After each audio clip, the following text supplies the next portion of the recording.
Isang batang babae na 13 years old ay magaling mag-basketball dito sa Adelaide, South Australia. Tara, kilalanin natin si Svetlana. Siya po ay isang 13 years old, half Russian, half Filipino, na nakabase dito sa Adelaide. At kitang-kita nyo naman guys, magaling po siyang mag-basketball. Simula pa lamang noong 6 years old siya ay nag-start na po siyang maglaro ng basketball. Kayang-kaya po niyang makipagsabayan sa mga malalaki at matatangkad na mga bata dito sa Adelaide. Si Svetlana po at ang kanyang pamilya ay dating taga-suporta ni Kai Sotto noong nandito pa si Kai at naglalaro sa Adelaide 36ers. Pwede kaya si Svetlana sa Gilas Team Youth Girls Under 16? Kayo na po ang humusga. Sana po ay makilala at mabigyan ng chance si Svetlana na makapaglaro sa Gilas. Siya po ay mayroon ng Philippine passport, kaya ready na po siya. Sana naman ay mabigyan ng chance. Sa game na po na ito ay nakalaban ni Svetlana ang kanyang dating kupunan. Lumipat po siya ng kupunan noong under 14 year 2 niya. Ngayon po, sa susunod na season ay under 16 na po si Svetlana.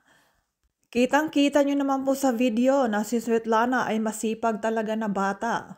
Magaling sa offense at defense at kayang-kayang makipagsabayan sa mga defenders. Kaya guys, tingnan nyo ang video na ito. Meron po siyang mga tira sa labas. Minsan hindi rin pumapasok. That's basketball po. Pero nakukuha pa rin niya ang mga rebounds at syempre, meron din siyang mga assist kaya magaling po ang batang to.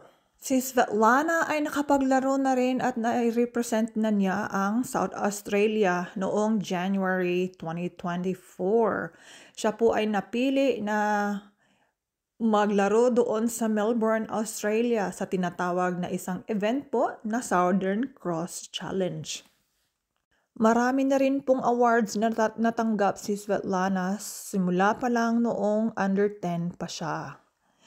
Kaya sana naman po ay magpatuloy siyang maglaro ng basketball at ma-develop pa niya ang kanyang basketball skills.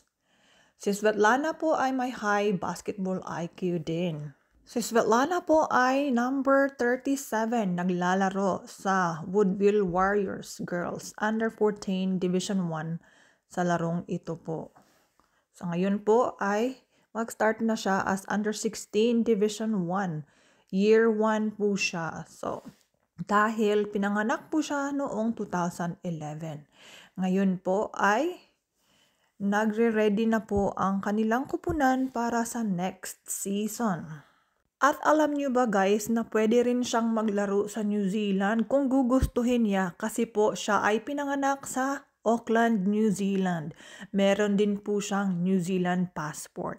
Pero syempre, dahil Pilipino po ang nanay niya, syempre, mas priority po ni Svetlana na maglaro sa Gilas, Pilipinas. Kaya sana naman po ay mapansin at mabigyan ng chance, sabi ko nga before.